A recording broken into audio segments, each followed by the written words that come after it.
নমস্কার বন্ধুরা, চলে এলাম ঘরে বাইরের নতুন একটা ব্লগ নিয়ে। আপনারা দেখতে পাচ্ছেন আমরা মোটামুটি বাসে উঠে গেছি।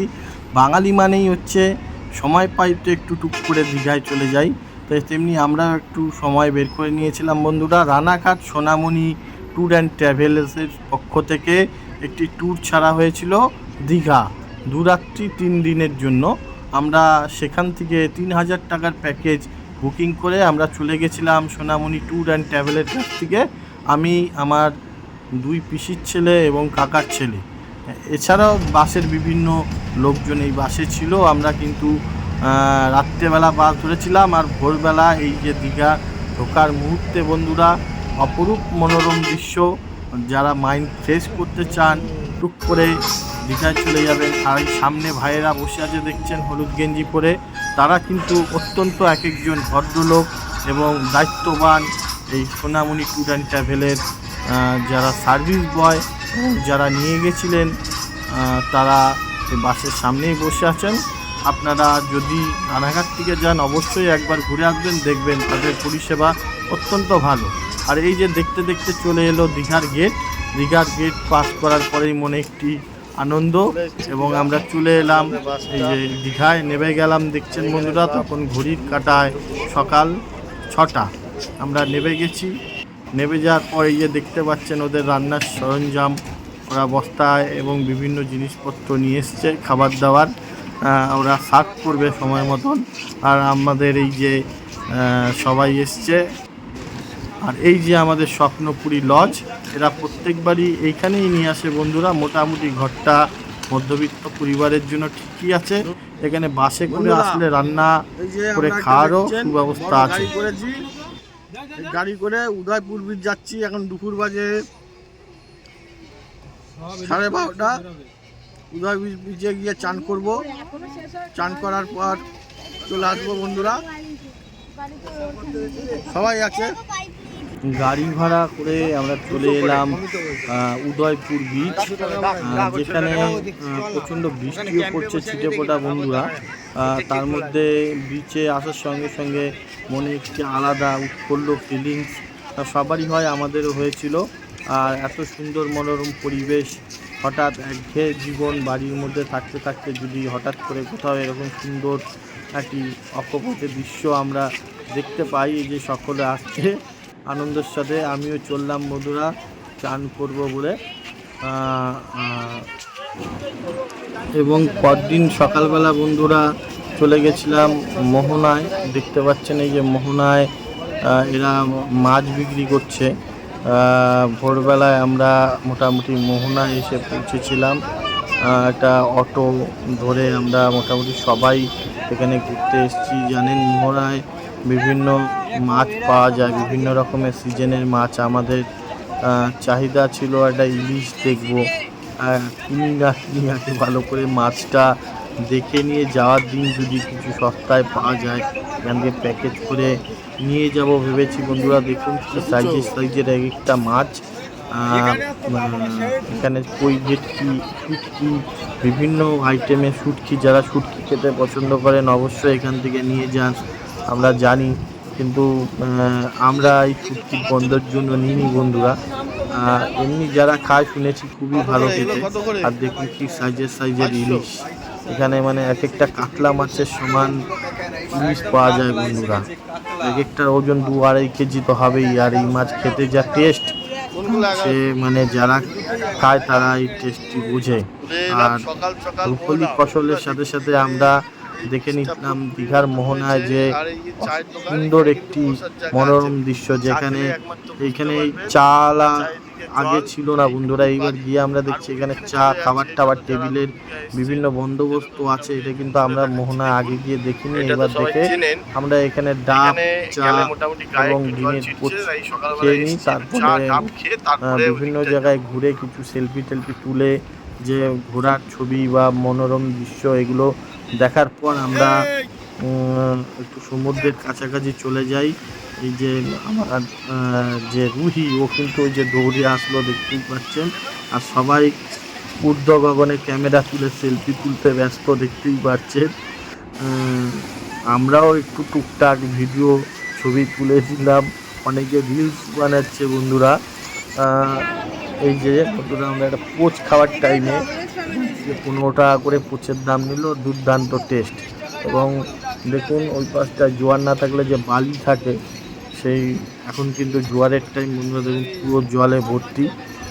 আমরা মোটামুটি একটু ছবি টবি তুলে নিয়ে এবার আস্তে আস্তে বাড়ির দিকে এসে এই যে দেখতে পাচ্ছেন লুচি আলুর দমের সাথে ডিম সহযোগে আমাদের টিফিন করা হলো। আমরা সকালবেলা মোহনা থেকে ফিরে সোনামণি ট্যুর ট্রাভেলসের পক্ষ থেকে যে টিফিনের আয়োজন করা হয়েছিল, সেই টিফিন কিন্তু আমরা খেয়েছিলাম। আর এখানে রান্নাগুলো দুর্দান্ত টেস্ট বন্ধুরা। তারপর চলে এলাম বাজার, দীঘা বাজার থেকে যদি এক্সট্রা কিছু মাছ কিনে ভেজে খাওয়ার যে আমাদের যে ইচ্ছে, সেটা করার জন্যই আমরা এখানে এসেছি, যদি দামে পোষায় বন্ধুরা। যাই হোক, আমরা দামাদামি করছি, দেখাচ্ছি যে কোথায় কী মাছ আছে বন্ধুরা। দেখুন এখানে কিন্তু মাছ বাজারটা অমায়িক। এখানে যারা যান তারা সবসময় টাটকা মাছই পাবেন বন্ধুরা। দেখতে পাচ্ছেন একটা মাছের চেহারা কত চমকাচ্ছে। আমরা মাছ নিয়ে নিয়েছি, এই পমফ্রেটগুলো কাটানো হচ্ছে বন্ধুরা। ইলিশও না হয়েছিল, কাঁকড়া না হয়েছিল, চিংড়ি না হয়েছিল, সব ধরনের মাছ টাছ কিনে এই বৌদি, মিঠু বৌদি, যে খাসির মুরগির মাংসের দোকানের পাশে এই মিঠু বৌদি রান্নাঘর, যারা এনার কাছে রান্না দেবেন অবশ্যই চোখ বন্ধ করে দেবেন, এবং খুব টেস্ট দুর্দান্ত রান্না করে। তারপরে আমরা রান্না টান্না করতে দিয়ে খাওয়া দাওয়া করার পর চললাম আমরা ঘুরতে। কোথায় বলুন তো? এটা হচ্ছে আপনার তাজপুর, শঙ্করপুর, এই জায়গাগুলো আমরা ঘুরতে বেরোলাম। একটাই গাড়ি আমরা বলে রেখেছিলাম, গাড়িওয়ালাকে ফোন নাম্বার নিয়ে আমরা যোগাযোগ করে নিতাম, এবং তারপর সবাই মিলে একসাথে দেখুন সুন্দর বীজটা দেখুন, মন্দারমণি। এখানে একদম নিরিবিলি জায়গা বন্ধুরা, যাবেন সত্যি মানে মনটা খুশি হয়ে যাবে। এই আমার ভাই, কাকার ছেলে, ও এসছে আমাদের সাথে, তার সাথে সাথে আরও 2-3টে ফ্যামিলিও এসছে শেয়ার গাড়িতে। 250 টাকা করে মাথা পিছু পড়লো, 4টে ফ্যামিলি, 1000 টাকা গাড়ি ভাড়া পড়েছে বন্ধুরা।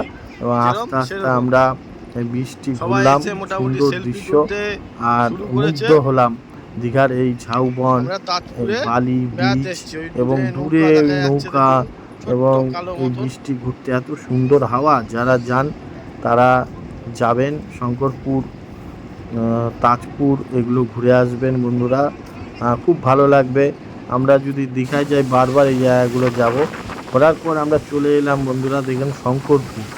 এখানে কিন্তু মাছটা আছে, মানে ধরার ট্রলার বেশি এখানটায়, মাছ ধরার জন্যই বিখ্যাত। বৃষ্টির দীঘার মতনই কিন্তু নিরিবিলি, দেখেছেন চারিদিকে একটা মানুষ, মানে দুটো মানুষ এরকমভাবে দেখা যাচ্ছে।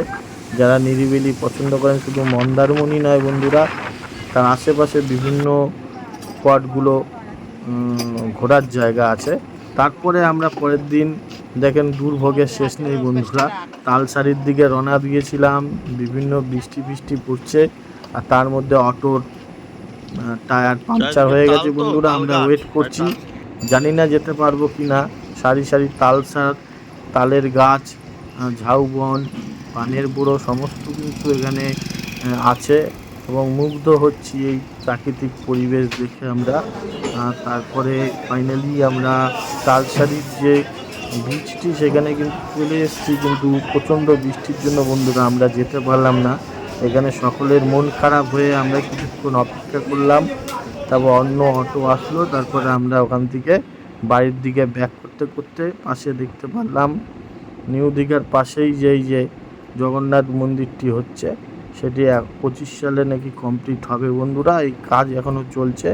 পুরীর নকল করা কিন্তু বন্ধুরা সুন্দর আছে, কিন্তু মাহাত্ম্য কতটা সেটা আপনারাই বলতে পারবেন পুরী আর এটার মধ্যে। যাই হোক, এটা নিয়ে অনেক বিতর্ক আছে, ওখানে লোক নানান রকম কথা বলছে, আমরা ওইসব বিষয়ে যাচ্ছি না। যাক, সুন্দর দৃশ্য আমরা উপভোগ করলাম এবং ভিডিওটি দেখানোর চেষ্টা করলাম। এখান থেকে আমরা অটো থেকেই, বৃষ্টি পড়ছিল যেহেতু অটো থেকে ভিডিওটি করতে হলো বন্ধুরা, যতটুকু সম্ভব দেখানোর চেষ্টা করলাম। 25-এর পর যারা আসবেন অবশ্যই দেখতে পারবেন। আর এইটা হচ্ছে মুখ্য দ্বার, যেখান দিয়ে প্রবেশ পথ পাশেই থাকার জায়গা। আর যারা ঘুরতে যাবেন তাদের জন্য ওই ডান দিকে যে ঘরগুলো আছে ওখানে ভাড়া করে থাকতে পারবেন। এখন টোটালটাই সিল করা আছে বন্ধুরা। আর দেখতে দেখতে আমরা এই আমাদের বাড়ির হোটেলে পৌঁছে গেলাম। পৌঁছে গিয়ে লাঞ্চ, টিফিন, ডিনার সমস্ত কমপ্লিট করে বাড়ি চলে এলাম রাত্রেবেলা। আর এই মাছ প্যাকিং করে নিয়ে এসেছিলাম কিছুটা, যতটা সম্ভব 5-7টা ইলিশ আর 10-12টা পমফ্রেট আমরা নিয়ে এসেছি। ভিডিও ভালো লাগলে বন্ধুরা সকলে আমাদের চ্যানেলটিকে সাবস্ক্রাইব করবেন, পাশে বেল আইকনটি বাজিয়ে দেবেন। আমাদের ফেসবুক পেজটিকেও লাইক করবেন। ফেসবুক পেজ থেকে দেখলে ফেসবুক পেজটি ফলো করবেন আর ইউটিউব চ্যানেলটিকে সাবস্ক্রাইব করবেন। ধন্যবাদ, ভালো থাকবেন বন্ধুরা।